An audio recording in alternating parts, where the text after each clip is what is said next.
সংকলন ১, সেই সংকলনে এক ভদ্রলোককে বইটা উৎসর্গ করা হয়েছে। তার নাম দেবেন্দ্রলাল মল্লিক। চা পানের প্রচারে বিনামূল্যে চা বিতরণ করতেন মেডিকেল কলেজের ওয়ার্ডে ওয়ার্ডে। এই মেডিকেল কলেজ মানে কলকাতা মেডিকেল কলেজ। আর একইভাবে ২ নম্বর যেটা সংকলন, সেই সংকলনে সংকলনটি যাকে উৎসর্গ করা হয়েছে তার নামটার সাথে আপনারা অনেকেই পরিচিত, দেবদুলাল বন্দ্যোপাধ্যায়। একসময় আকাশবাণী কলকাতায় খবর পড়তেন বা অন্যান্য অনুষ্ঠানে যার গলা আমরা শুনেছি তাকে, কারণ যার কর্মজীবন শুরু হয়েছিল চায়ের দোকানে। খুবই ইন্টারেস্টিং, মানে উৎসর্গও একটা তথ্য, মানে এইটা আমার কাছে মজা লেগেছে। এই শীতে চায়ের থেকে ভালো বন্ধু আর কিছু হয় না। আমরা চা নিয়ে অনেক কিছুই জানি, এর ভালো মন্দ, এর স্বাস্থ্যগুণ, কিংবা এই চা খেলে কি হয় ক্ষতি, কি হয় ভালো, সেগুলো আমরা জানি। আমরা জানি এর উৎপত্তি, এর ইতিহাস, কোথা থেকে এসেছে, বাংলাদেশে কবে চা হয়েছে, কারা সবচেয়ে বেশি চা রপ্তানি করে, কোন দেশ সবচেয়ে বেশি চা খায় ইত্যাদি, ডেলি বাংলাদেশে কত কাপ চা খাওয়া হয়, এসব তথ্য আমরা কম বেশি মোটামুটি জানি। কিন্তু আমরা কি জানি যে বিভিন্ন চায়ের দোকানকে কেন্দ্র করে গড়ে ওঠা জীবনের গল্প, সাহিত্যের আড্ডা, কিংবা কোনো সিনেমার নতুন চিত্রনাট্য তৈরি হওয়া, কিংবা নতুন ভাবনার অঙ্কুরোদ্গম, এগুলো আমরা আসলে জানি না। কখনো কখনো এই দোকানটাই কিংবা সেই দোকানের মালিকও হয়ে উঠতে পারে একজন বিখ্যাত মানুষ, বিখ্যাতদের সাহচর্যে। এইসব বিষয় নিয়েই গত বছরের কলকাতা বইমেলায় প্রকাশিত হয়েছে ২ খণ্ডের বই, ২ বাংলার চায়ের ঠেক। বেশ মজা। ঠেক শব্দটা আমাদের এখানে খুব বেশি প্রচলিত না হলেও শব্দটার সম্বন্ধে আমরা মোটামুটি জানি। আমরা আসলে ঠেকের পরিবর্তে টং বলতে ভালোবাসি। আমরা বলি চায়ের টং, এবং বা যে কোনো ছোটো দোকানকে আমরা টং বলে থাকি, বা ছোটো ঘরকে টং ঘর বলে থাকি।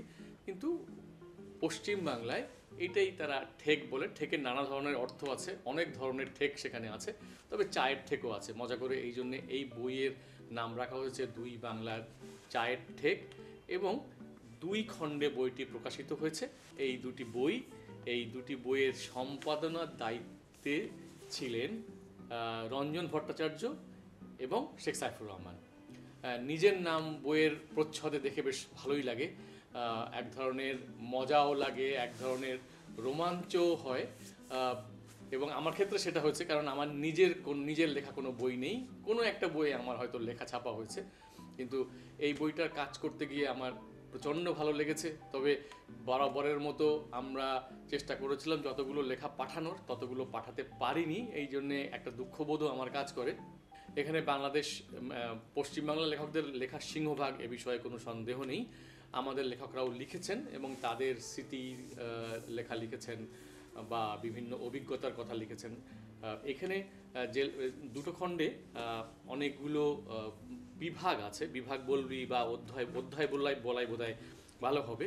এই বইয়ের পাতায় পাতায় আছে চমৎকার ইলাস্ট্রেশন, আছে সাদা কালো ছবিও কিছু, এবং এর শিল্প নির্দেশনা দিয়েছেন সায়ন্তন মৈত্র। এবং এই বইটি প্রকাশনার দায়িত্ব যিনি নিয়েছেন বা প্রকাশক, তিনি সামরান হুদা এই বইটা প্রকাশ করেছেন। গত বছর এই বইটি প্রকাশ হয়েছে। আমি যে কথাগুলো বলছিলাম যে কিছু অধ্যায়ে ভাগ করা হয়েছে, যেমন চা তন্ত্র সাধকের স্মৃতিকথা, পুরনো চায়ের আড্ডা, এটা আমি প্রথম সংকলনের কথাটা বলছি, মানে ১ নম্বর সংকলন। মুছে যাওয়া ঠেকগুলি পিছু ডাকে, ক্যান্টিনে গুনগুন বিপ্লবের আগুন,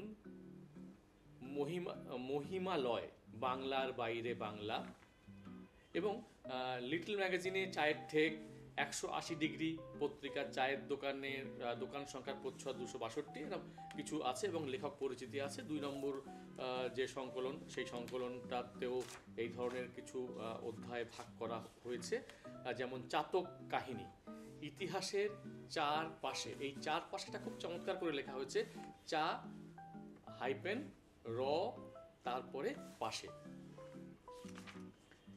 আছে এইখানে ঠেকে বৈঠকে, চলতে চলতে চায়ের চুমুক, এবং এরপরে লেখক পরিচিতি, লেখকরা যারা লিখেছেন তাদের সম্বন্ধে এখানে বলা হয়েছে। একটা দুটো লেখা বলাই যেতে পারে, বিশেষ করে 4টা চিঠি এইখানে সংকলিত হয়েছে, এবং এই চিঠিগুলোর একজন লিখেছেন একেবারেই আমাদের খুব পরিচিত, আমাদের বুদ্ধদেব বসু, কলকাতা পত্রিকার তিনি এই চিঠিটা লেখেন, এবং চিঠি লেখার পরে এই চিঠি নিয়ে মানে উত্তর চাপান যদি বলি তাহলে উত্তর চাপান হয়েছে, মানে আরও একজন চিঠি লিখেছেন, আবার আরেকজন চিঠি লিখেছেন, সেইখানে আর একটা চিঠি এসেছে একজন অনামা পাঠকের চিঠি, এবং সেই পাঠকের চিঠিটা মানে এত সুন্দর করে লেখা যে সেটা যদি একটু বলি তাহলে মনে হয় ভালো হয়। হ্যাঁ, যেটা বলছিলাম, অধ্যায়গুলোর কথা বলেছি তো, চা তন্ত্র সাধকের স্মৃতিকথা, এইখানে 4টি চিঠি আছে। চিঠির কথায় যেটা বলছিলাম, সেখানে বুদ্ধদেব বসু, বিনয় মজুমদার, নিরুপম চট্টোপাধ্যায়, উর্মিমালা চট্টোপাধ্যায় 4 জনের চিঠি আছে। এটা এক ধরনের চিঠি, তারপরে তার উত্তর, তারপরে আবার চিঠি, অনেকটা এই ধরনেরই, এবং কিছুটা উত্তর চাপানো বটে। সেখানে উর্মিমালা বসু যে চিঠিটা লিখে, বুদ্ধদেব বসুর চিঠির পরে যে বাকি যে দুটো চিঠি, সেই দুটো চিঠি মানে মোট 3টি চিঠির উপরে ভিত্তি করে তিনি এই চিঠিটা লিখেছেন, এবং সেখানে লিখছেন, শ্রদ্ধাস্পদেষু, আমার নিজের দুঃসাহসে আমি বিস্মিত হচ্ছি, তবে বিশ্বাস করুন এ আমার কোনো প্রত্যুত্তর দেওয়ার চেষ্টা নয়। সদ্য সমাপ্ত চা তন্ত্র সাধকের স্মৃতিকথা হঠাৎই অপ্রত্যাশিতভাবে অনেকগুলো বন্ধ দুয়ার খুলে দিল, আর তাই সমস্ত সংকোচের পাহাড় সরিয়ে লিখতে বসে গেলুম। সব থেকে সত্যি ওই কথাটি, বিদায় জ্ঞানবাবু, বিদায় যৌবন, আমার কাছে বিদায় ছেলেবেলা।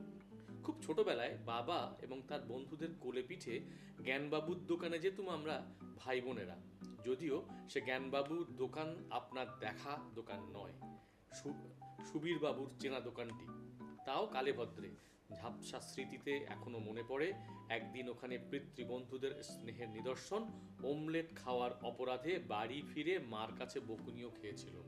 আর মনে পড়ে হ্যারিসন রোডের ফুটপাথ থেকে 2-3 ধাপ সিঁড়ির পাশে বসে থাকা গেঞ্জি রুমালওয়ালাকে আর সারি সারি বেঞ্চি। সব থেকে আঘাত পেয়েছিলুম ওখানেই সেকেন্ড ইয়ারি কলেজি বন্ধুর সাথে বাজিতে হেরে প্রতিশ্রুত জ্ঞানবাবুর দোকানের কষা মাংস খাওয়াবার জন্য মহিলাদের জন্য নির্দিষ্ট স্থানটিতে বসে বয়ের ইঙ্গিতপূর্ণ দৃষ্টি সঞ্চালন। পর্দা টানার ব্যস্ততায় সেদিনই প্রথম স্পষ্ট করে বুঝেছিলুম আমার ছেলেবেলা কেটে গেছে। আজ তাই ছেলেবেলার এই খেলাঘরটিতে এবং জীবনে আমার ভূমিকা আর বালিকার নয়। আপনার চিঠি পড়ে পুরনো কথা বলার লোভ তাই সামলাতে পারলুম না। আপনার অমূল্য সময়ের উপর আমার এহেন অত্যাচার আশা করি মার্জনা পাবে। উর্মিমালা চট্টোপাধ্যায়, 1 এপ্রিল, আমর স্ট্রিট, কলকাতা। এই চিঠিটা পড়ে হয়তো অনেকের স্মৃতি জাগতে পারে, আমাদেরও নিজেদের অনেক স্মৃতি আছে। তবে এইখানে একটা লেখার কথা আমি অবশ্যই বলবো, অগ্রজ শ্রদ্ধাস্পদ আলম খোরশেদ ভাইয়ের চেষ্টায় বলবো বা তার সহযোগিতায় এই লেখাটা আমরা পেয়েছিলাম চিটাগং থেকে জিল্লুর রহমান, সবুজ আমার অমৃতের একগুচ্ছ অহংকার।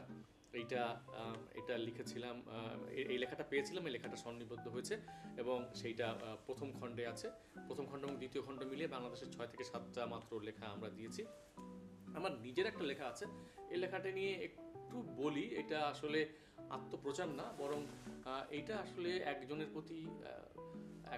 একজনের প্রতি বলা যেতে পারে শ্রদ্ধা কিংবা ভালোবাসা। যদিও তার সাথে আমার আলাপ কিংবা পরিচয় কিছুই ছিল না, আমি তাকে দেখেছি 1বার বা 2বার, কিন্তু তাকে ঘিরে এবং তার একটা চায়ের দোকানকে ঘিরে যে জীবন আবর্তিত হতে পারে, বন্ধুদের আনাগোনা লেগে থাকতে পারে, এবং সেটা যে একটা ছোট রাস্তায় হয়েও একটা হ্যাপেনিং প্লেস হতে পারে, সেইটাই আমার লেখার সবচেয়ে বেশি মানে গুরুত্বপূর্ণ অংশ মনে হয়েছে। সেটা হচ্ছে টিটং। আপনারা টিটংয়ের নাম সবাই জানেন হয়তো, যারা চা ভালোবাসেন, কিংবা আমাদের উদ্যোক্তাদের মধ্যে টিটংয়ের অনেক নাম আছে, কারণ ওটা একটা প্রদর্শ স্থানও ছিল বটে। এবং সেটা অরূপ দত্ত এই টিটংটা পরিচালনা করতেন। তিনি পেশায় ছিলেন স্থপতি, কিন্তু দারুণ রসবোধ সম্পন্ন একজন মানুষ। তিনি সুন্দর লেখা লিখতেন, দারুণ তার স্ট্যাটাসগুলো ছিল, অনেক বিষয় লিখতেন এবং মজা করে সমাজ এবং সমাজের নানা রকম বিচ্যুতিগুলোকে তিনি তুলে ধরতেন। সেই অরূপদার খুব কাছের দুইজন মানুষের সাথে কথা বলে আমার লেখাটা লেখা, এবং সেই লেখাটার এইখানে যে শিরোনাম, সেই শিরোনামটা হচ্ছে হিং টিং স্বপ্নের টিটং। এইটা আপনারা যদি এই বইটা কারোর আপনাদের সংগ্রহে থাকে কিংবা সংগ্রহ করতে আগ্রহী হন, তাহলে আপনারা পড়ে দেখতে পারেন। বিশেষ করে আমি যেটা দুটো লেখার যে কথা বললাম, সবুজ আমার অমৃতের একগুচ্ছ অহংকার এবং হিংটিং স্বপ্নের টিটং, এই দুটো পড়তে পারেন। অন্য অনেক লেখা, যেমন সুবীর রায়চৌধুরীর লেখা আছে বিদায় জ্ঞানবাবু, মানে ওই যে জ্ঞানবাবুর দোকান নিয়ে এখানে লেখা আছে। একটা দোকানের কথা আছে যে দোকান থেকে সেই সময় আমাদের মুক্তিযুদ্ধের জন্যে কিছু গান লেখা হয়েছে, এবং সেখানে বিখ্যাত মানুষ মানে গৌরী প্রসন্ন মজুমদারদের মতন, অংশুমান রায়ের মতন মানুষজন সেখানে এসেছেন, এবং সেখানে মানুষজন সেই দোকানটা ছাড়িয়ে দোকানের মালিক এবং মালিকের স্ত্রী পরিচিত হয়েছেন, এবং সেই ভদ্রমহিলা এইসব বিশিষ্টজনদের সংস্পর্শে এসে নিজেও উজ্জীবিত বোধ করতেন, এবং তিনি কথায় কথায় ছড়া কাটতেন, সেই ধরনের কথাও এখানে আছে। এবং এইখানে পুরনো চায়ের আড্ডা, এই লেখার মধ্যে বিমল করের একটা লেখা আছে চা আর চায়ের দোকানের আড্ডা। এরকম ধরেন মানে জানা অজানা লেখা, পরিচিত অপরিচিত লেখা এখানে অনেকগুলো পাবেন। দুটো বইয়ের কলেবর নেহাতে ছোট নয়, দুটো বইতে অনেকগুলো লেখা আছে।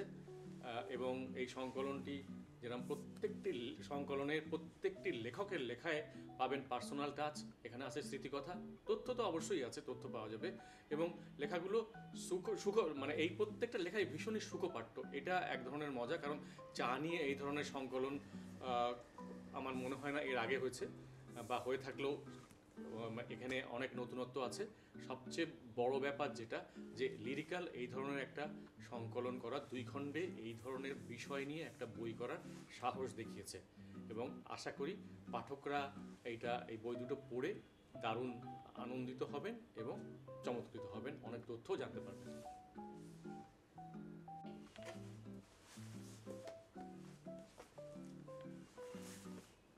চা নিয়ে প্রবাদও হয়ে গেছে, চায়ের কাপে ঝড়, এবং এইটা নিয়ে আমরা বিভিন্ন সময় বলে থাকি, সেই ঝড় আড্ডাতে ওঠে, সেই ঝড় খেলা নিয়ে কোনো আলোচনা হলে সেখানেও ওঠে, এবং এই ঝড় উঠতেই থাকে। বর্তমানে কিন্তু দারুণ এক টানাপোড়েনের সময়। একদিকে চায়ের নানা ধরনের ভেরিয়েশন আসছে, অন্যদিকে কফি প্রেমীর সংখ্যা বাড়ছে। এই ক্রান্তিতে দাঁড়িয়েও যে চা নিয়ে একটা বই করা যায়, এবং সেই বইটা কোনো জরিপের তথ্য নয়, কোনো ইতিহাস নয়, বরঞ্চ স্মৃতিকথা, চা নিয়ে ভালো লাগা, চা নিয়ে প্রেম, এবং প্রেম করতে গিয়ে চা খাওয়া কিংবা পরিচয়, এই ধরনের বিষয় নিয়ে বিভিন্ন মানুষের ব্যক্তিগত স্মৃতির জায়গা থেকে যে বই হতে পারে, সেইটা আমরা দেখতে পাই, এবং এই ধরনের একটা সংকলন গত বছর বইমেলায় আমরা দেখেছি, বেরিয়েছে, কলকাতা থেকে বের করেছে লিরিকা।